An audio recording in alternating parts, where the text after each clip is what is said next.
안녕하세요. 김동섭입니다. 9월 11일 아침 시작하도록 하겠습니다. 오늘 새벽에 끝난 미국 시장은 혼조세로 마감하는 흐름을 보였는데요. 오라클의 엄청난 실적과 생산자 물가지수의 하락인데도 불구하고 혼조세로 좀 마감하는 것은 좀 특이했다, 이런 말씀 드리고 싶고요. 오늘 시장의 화두는 오라클 실적과 PPI인데요. 오라클 실적이 상당히 놀랍게 나오면서 36%가 폭등했고요. 그로 인해서 엔비디아가 3.8%, 브로드컴이 9.7%가 올랐습니다. 필라델피아 반도체 지수는 2.3%나 올랐죠. 그래서 지금 나스닥의 기술주들이 시장을 이끌어가는 그런 흐름이다, 이렇게 보시면 되는데요. 오라클은 수주 잔고가 4,550억 달러로 발표를 했습니다. 전년 동기 대비로 359%가 폭증했다고 하죠. 시장에서는 약 2배 정도 증가했을 것으로 예상했는데 어마어마하게 늘어나면서 이 AI에 대한 기대감을 한껏 더 부풀리는 그런 상황이 됐고요. 또 오픈 AI하고도 뭐 2027년부터 뭐 3천억 달러 정도 공급 계약, 뭐 이런 얘기도 지금 뉴스가 나오고 있습니다.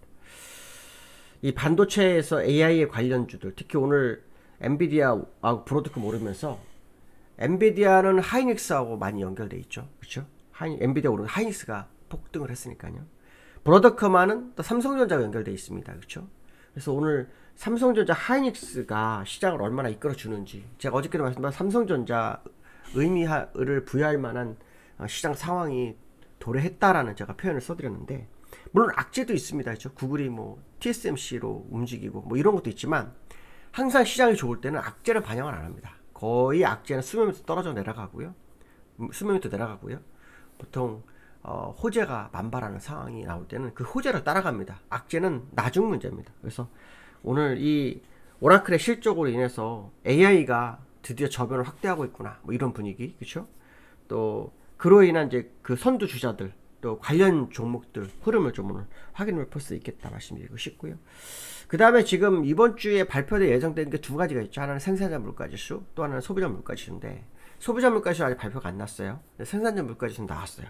생산자 물가지수까지 올라가게 된다면 경기 침체에 대한 확실성을 더 갖게 되는데, 생산자 물가지수가 좀 떨어졌습니다. 그래서 시장 전망치 0.3% 정도, 그렇죠? 0.1%, 뭐 이렇게, 시장 전망치 0.3% 오르는 건데 0.1% 정도 떨어졌습니다. 그래서 반대쪽 방향으로 움직이는 그런 상황이 됐고요. 전년 동기 대비 2.6%, 그 다음에 생산 물가에서 2.8%에서 모두 하락하는 그 흐름을 보면서 일단 연준이 금리 인하하는데 부담이 없게끔 하는 그런 상황이 좀 발생했고요. 일단 소비자 물가지수가 올르는지 안 오는지 봐야 되는데, 일단 뭐 소비자 물가지수는 연준이 보는 순서가 두 번째가 됐습니다. 요번에 관세 문제로 해서 고용이 굉장히 나빠지면서 금리에 대한 확신이 시장에 들어섰잖아요. 근데 연준도 시장 보는 관점이 인플레이션보다는 이 고용입니다. 왜냐하면 고용은 경기 침체가 오잖아요. 그럼 경기 침체 오고 고물가는 스태그플레이션이잖아요. 그럼 먼저 뭘 잡을 거냐잖아요. 그죠? 그러면은 인플레이션을 잡으면 금리 더 내려야 돼. 그럼 침체가 더 심해지잖아요. 그러니까 침체를 잡고 그 다음에 인플레이션 오르는 거는 다시 금리를 인상해서 다시 잡고, 이런 상황이 올 거라는 거죠. 그래서 먼저 침체를 잡을 거냐 인플레이션 잡을 거냐라면 일단 침체를 잡는 게 맞죠. 근데 문제는 뭐냐면, 여기서 어저께도 공개 방송에도 말씀드렸지만 뭐 못 들으신 분들 한번 들으십시오. 지금 제가 우려하는 건 뭐냐면, 금리 인하로 경기 침체를 잡아야 되는 게 정상인데, 경기 침체에서 고용의 문제가 사실은 금융하고는 아무 상관이 없는, 말 그대로 그러니까 원자재가 오르면서 제품 가격이 올라가는 거, 그로 인해서 이 생산품 가격이 올라가니까 인플레이션도 생기고 생산비를 줄여야 되는 기업의 사정으로 생긴 거라면, 금리 인하로 그걸 이길 수 있을까에 대한 의문점이 있습니다. 물론 이건 저도 모릅니다. 일단 과거의 금리 인하 할 때의 시장 환경과 현재 금리 인하하는 시장 상황이 좀 환경이 다르기 때문에 그거에 대한 우려가 좀 있는 부분이 있습니다. 그렇지만 이거는 확실하죠. 금리 인하를 안 하다가 금리 인하를 다시 시작하기 때문에, 이게 혹시 침체를 잡아주세요, 고용을 회복시킬 수 있을까에 대한 기대감도 작용하고 유동성의 공급 때문에 일단 주수는 올라갑니다. 일단 지수는 올라가고 시장이 지나가면서 금리 인하의 효과가 실제로 확인이 되느냐, 요거에 따라서 시장의 방향성이 나오는데, 저는 약간 우려를 하고 있습니다. 저는. 그래서 뭐 시장 제가 석학은 아니기 때문에 정확하게 뭐 설명을 못 하겠습니다. 그렇지만 우리가 아는 일반적인 상식상으로 보면은 원인 제거해야지 결과가 바뀌잖아요. 근데 그 원인이 과거의 금융으로 인해서 금리 인하로 해서 해결되는 상황, 뭐 코로나 때라든가 서프라임 모기 때는 그건 가능했지만, 지금의 이거는 원인 자체가 다르기 때문에 그래 가능할까에 대한 의문점이 좀 있다 정도로 말씀드리고 싶고요.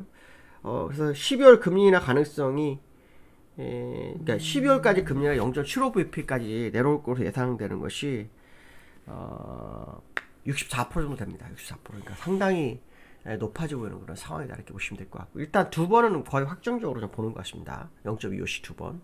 근데 사실 시장에서는 이번에 B컷도 얘기하는데 저는 B컷을 반대입니다. 왜냐하면 이 B컷을 하게 되면 시장은 또 어떤 생각을 하냐면 이것도 진짜 침체인가 이런 식으로 생각을 또 합니다. 진짜 침체로 들어가는 초기 국면인가 뭐 이런 생각을 하기 때문에 오히려 0.25 해서 시장 안전판을 하면서 꾸준히 하는 것이 더 유리하지 않겠나 생각도 한번 해보겠다 말씀드리고 싶고요. 어제 우리나라가 시장이 급등을 했죠. 어제 국내 시장이 급등을 했습니다. 어제 국내 시장이 급등하는 상황이었는데 갭이 비추가 22조를 넘었다고 합니다. 아무래도 이제 주가가 오르니까 시장 투자가들은 당연히 매수를 늘릴 수밖에 없죠. 근데 돈이 없으면 어떡합니까? 신용을 쓰는 게 뭐 보통 경우가 많죠. 네, 보통 많습니다. 그래서 일단 1월부터 42% 늘었다라는 것은 일단 시장 기대감이 컸다라는 거죠. 근데 이렇게 B2가 늘어나면 시장이 또 B2에 대한 기회를 또 안 주는 경향이 좀 있긴 한데 좀 더 지켜볼 필요성이 있고요. 코스피가 13조 7천억이고요. 코스닥이 8조 6,600억이랍니다. 근데 이거는 확실하죠. 먹을 때는 좋은데 못 먹을 때는 원금을 싹 다 깎아먹는 게 신용이기 때문에 되도록이면은 신용을 안 쓰는 게 투자의 원칙이죠. 네, 되도록이면 안 쓰는 게 시장 원칙인데 뭐 그거까지 뭐 저희가 결정할 문제는 아니지만 어쨌든 시장에는 시용률이 늘어나고 있다. 그만큼 경기 주가 상승에 대한 기대감이 커졌다라는 해석도 되지만 한편으로는 이것이 매물이 될 수도 있는 부분이 있기 때문에 이 신용융자가 얼마나 계속 늘어나는지는 계속 확인해 볼 필요성이 있겠다. 뭐 이런 말씀 좀 드리고 싶고요. 그 다음에 어제 코스피가 1점 몇 프로 올랐죠? 1.6% 정도 올랐나요? 1.77%, 장중은 1.77%, 종가는 1.67% 올라서 3,314입니다. 이거는 거의 4년, 2021년도의 고가, 요 21년도의 고가를 6월달에 나요? 6월달 만든 거를 돌파를 해버린 거예요. 돌파. 근데 종가상으로 돌파했습니다. 종가상으로 크진 않지만 종가를 돌파했습니다. 그런데 시장에서는 이걸 뭐 쌍봉 가능성 언급이 나올 수도 있는 부분인데 시장 상황이 많이 다릅니다. 시장 상황이 많이 다르고요. 지금 이때도 제가 아마 고점 얘기를 해서 여기까지 내려왔던 그런 모습이 있는데 지금은 사실 그 자리하고는 조금 다른 경향이 있다라는 거를 좀 말씀드리고 싶고요. 다만 일단 지난번 고점을 돌파할 확률이 좀 높아진 건 확실하다. 더 높일 확률이 높다는 해석을 할 수 있는데요. 그 부분이 수급이 달라요. 지금 수급을 보시면 오늘 뉴스 나온 것도 뭐냐면 외국인 기관이 합해서 3조를 샀다 이런 뉴스가 나오는데 실제로 어제 1조 4,900억 1조 600억에서 이게 2조 5천억이에요. 근데 프로그램이 얼마냐면요. 프로그램만 1조 2천억을 샀어요. 그럼 얼마입니까? 3조 5천억 6천억 정도 샀죠. 그러니까 약 3조 6천억 정도가 6, 7천억이 들어온 거예요. 하루 만에. 근데 여기서 아주 중요하게 보는 건 뭐냐면 과거의 주가로 끌어올 때 보면은 외국인이 1조 5천억 2조 사면은 그 꼭지였던 경향이 많아요. 근데 그 당시에는 기관이 그만큼 팝니다. 근데 오늘은 어떤 상황입니까? 기관은 같이 1조를 샀습니다. 그러니까 완전히 다른 상황이죠. 물론 오늘 쿼드로를 만기죠. 쿼드로를 만기기 때문에 사실 변동성이 있을 수 있고 외국 시장과 다를 수 있고 이익에 따른 움직임이 있을 수 있는 건 사실입니다. 하지만 지금 상황에서는 눌러봐야 별 의미 없는 눌림일 거다라는 생각을 저는 많이 합니다. 의미 없는 눌림일 수 있기 때문에 이거를 뭐 중요하게 봐야 될 상황은 아니라고 판단하고 있고요. 외국인들의 기환이 본격적으로 진행되고 있는 상황이 연출되고 있다. 외국인들이 이틀 만에 2조 1천억 샀고요. 프로그램이 1조 3천억, 1조 7천억 샀으니까 두 개 합하면 4조로 산 겁니다. 4조. 외국인이 이틀 만에 4조 샀고요.